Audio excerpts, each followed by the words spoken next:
ಓಂ ಬ್ರಹ್ಮದೇವಾಯ ನಮಃ. ಪೂಜ್ಯಾಯ ರಾಘವೇಂದ್ರಾಯ ಸತ್ಯಧರ್ಮರತಾಂ ಕಲ್ಪವೃಕ್ಷಾಂ ಕಾಮಧೇನು ಶ್ರೀಮನ್ ನಾರಾಯಣ ಮಹಾಲಕ್ಷ್ಮೀ ನಮಸ್ತೆ. ಅರಿವು ಕ್ಷಣದೆ ಗುರುಗೂ ಕ್ಷಣದೆ ವಾಗ್ದೇವಿ ಸರಸ್ವತಿ ಕೂಡ ಕ್ಷಣದೆ. ನಂಬರ್ ಅಂದರೆ ನಾನು ಅಂದರೆ ನಂಬರ್ಸ್. ಹೇಳ್ತೀನಂತ ಆಗುತ್ತೆ ಅಂತ ಹೇಳ್ತೀನೋ ಅಭಿಮಾನಿ ದೇವರಿಗೆ ಗೊತ್ತು. ಪ್ರಕಾಶನಾಥ ಸ್ವಾಮೀಜಿ ಪಾತ್ರಕ್ಕೆ ನಮಸ್ಕಾರನ ಮಾಡ್ತಾ ನಾಳೆ 29 ಬಗ್ಗೆ ಮಾತಾಡ್ತೀನಿ. ಅದಕ್ಕಿಂತ ಮುಂಚೆ ಬಂಗಾರದ ಬಗ್ಗೆ ಮಾತಾಡಲ್ವಾ? ತುಂಬಾ ಜನ ಆತರದಿಂದ ಕಾಯ್ತಾ ಇರ್ತಾರೆ ಗುರುಜಿ ವಿಚಾರ ಅಂದರೆ, ಹಾಗಾಗಿ ತಿಳಿಸ್ಕೊಡೋದಾದ್ರೆ ನೋಡಿ, ಬಂಗಾರವನ್ನು ಯಾರೂ ಕೂಡ ಕಬ್ಬಿಣದ ಬೀರಲ್ಲಿ ಇಡಬಾರ್ದು.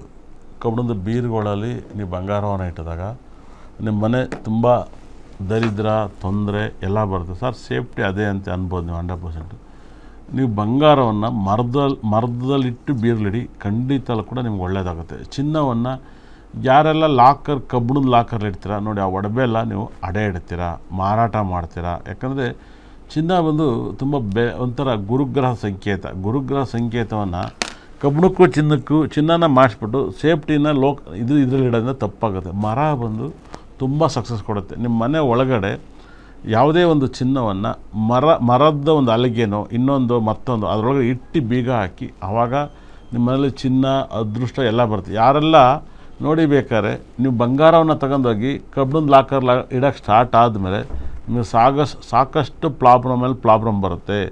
ಯಾವಾಗಲೂ ಚಿನ್ನವನ್ನು ಮರದ ಪ್ಲೇಟ್ ಮೇಲೆ ಇಡಿ, ತುಂಬ ಪಾಸಿಟಿವ್ ತಂದು ಕೊಡುತ್ತೆ.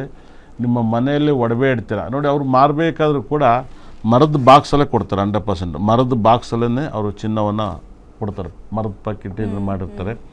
ಮರದ ಬಾಕ್ಸಲ್ಲಿ ಮಾಡಿದಾಗ ಅದು ಸಖತ್ ರಿಸಲ್ಟ್ ಕೊಡುತ್ತೆ, ಸಖತ್ ಇಂಪ್ರೂವ್ಮೆಂಟ್ ಆಗುತ್ತೆ. ಬಂಗಾರದ ವೈಬ್ರೇಷನನ್ನು ನೀವು ತುಂಬ ನಿಮ್ಮ ಮನೇಲಿ ಸಕಲ ಸಂಪತ್ತು ಐಶ್ವರ್ಯ ಮಹಾಲಕ್ಷ್ಮಿ ನಿಮ್ಮ ಮನೇಲಿ ವಾಸ ಮಾಡಬೇಕಂದ್ರೆ ಚಿನ್ನವನ್ನು ಮರದ ಪ್ಲೇಟ್, ಹಿಂದಿನ ಕಾಲದಲ್ಲಿ ಅದೇ ಥರ ಇದ್ದಿದ್ದು, ಮರದ ಲಾಕರ್ಗಳಿದ್ದು, ಮರದ ಪೆಟ್ಟಿಗೆಗಳಿದ್ದು. ಇತ್ತೀಚೆಗೆ ಮರದ ಕ್ಯಾಶಿಯರ್ಗಳು ಎಲ್ಲ ಇವಾಗೆಲ್ಲ ಕ್ಯಾಶ್ ಎಲ್ಲ ಮರದ್ದೇ ಬರುತ್ತೆ. ಅವತ್ತು ಕೂಡ ಲಾಕರೆಲ್ಲ ಅದೇ ಬರ್ತಾಯಿತ್ತು. 100% ಯಾವುದೇ ಒಂದು ಚಿನ್ನ ನಿಮ್ಮ ಮನೆಯಲ್ಲಿ ಸಾಕಷ್ಟು ಅಭಿವೃದ್ಧಿ ಆಗಬೇಕು, ದುಡ್ಡು ನಿಲ್ಲಬೇಕು, ತುಂಬ ಇಂಪ್ರೂವ್ಮೆಂಟ್ ಆಗಬೇಕಂದ್ರೆ ಇದನ್ನು ದಯವಿಟ್ಟು ನಾಳೆಯಿಂದಲೇ ಎಲ್ಲವನ್ನೂ ಕೂಡ ಇದನ್ನು ಮಾಡಿ ನೋಡಿ. ಅವರೆಲ್ಲ ಕಬ್ಬಿಣದಲ್ಲಿ ಏನಿಲ್ಲ, ಎಲ್ಲ ಮರದ ಬಾಕ್ಸಲ್ಲೇ ಒಂದು ಮಾಡಿರ್ತಾರೆ. ಹಾಗಾಗಿ ಚಿನ್ನವನ್ನು ನೀವು ಏನು ನೋಡ್ತಾ ಇದ್ದೀರ, ಚಿನ್ನದ ಒಂದು ವೈಬ್ರೇಷನ್ನು ನಿಮ್ಮ ಮನೆಯಲ್ಲಿ ಬಡತನ ಕಾಡ್ತಾ ಇದೆ ಅಂದರೆ ನೀವು ಕಬ್ಬಿಣದ ಲಾಕರಲ್ಲಿ ಚಿನ್ನ ಇಡ್ತಾಯಿದ್ರೆ ನಿಮ್ಮ ಮನೆಯಲ್ಲಿ ತುಂಬ ಬಡತನ ಬರುತ್ತೆ, ಸಿಕ್ಕಾಬಟ್ಟೆ ಬಡತನ ಬರುತ್ತೆ. ಮರದಲ್ಲಿಡಿ. ನೀವು ಕಬ್ಬಿಣದ ಲಾಕರ್ ಇದ್ದರೂ ಕೂಡ ಅದು ಕಬ್ಬಿಣ ಟಚ್ ಆಗಬಾರ್ದು ಬಂಗಾರಕ್ಕೆ. ಯಾಕೆ ಬಂಗಾರಕ್ಕೆ ಬಂದು ಮರದ ಮೇಲೆ ಬಂಗಾರವನ್ನು ಇಟ್ಟಾಗ ನಿಮ್ಗೆ ಅಷ್ಟ ಐಶ್ವರ್ಯವನ್ನು ಕೂಡ ದೇವರು ಪಾಲಿಸ್ತಾನೆ, ತುಂಬ ಇಂಪ್ರೂವ್ಮೆಂಟ್ ಆಗ್ತಾರೆ. ನೀವು ಬೇಕಾದ್ರೆ ಇಟ್ಬಿಟ್ಟು ನೋಡಿ. ನಿಮ್ಮ ಮನೇಲಿ ಸಾಲ ತೊಂದರೆ, ಫೈನಾನ್ಸ್ ಪ್ರಾಬ್ಲಮ್, ಮನೇಲಿ ನೆಮ್ಮದಿ ಇಲ್ಲ ಅಂದರೆ ನಿಮ್ಮ ಮನೆಯಲ್ಲಿ ಬೀರು ಲಾಕರಲ್ಲಿ ಬಂಗಾರ ಟಚ್ ಆಗ್ತಾಯಿರುತ್ತೆ. ಬೀರು ಇಟ್ಟಿರ್ತೀರ, ಬೀರಲ್ಲಿ ಚಿನ್ನವನ್ನು ಟಚ್ ಆಗ್ತಾಯಿರುತ್ತೆ.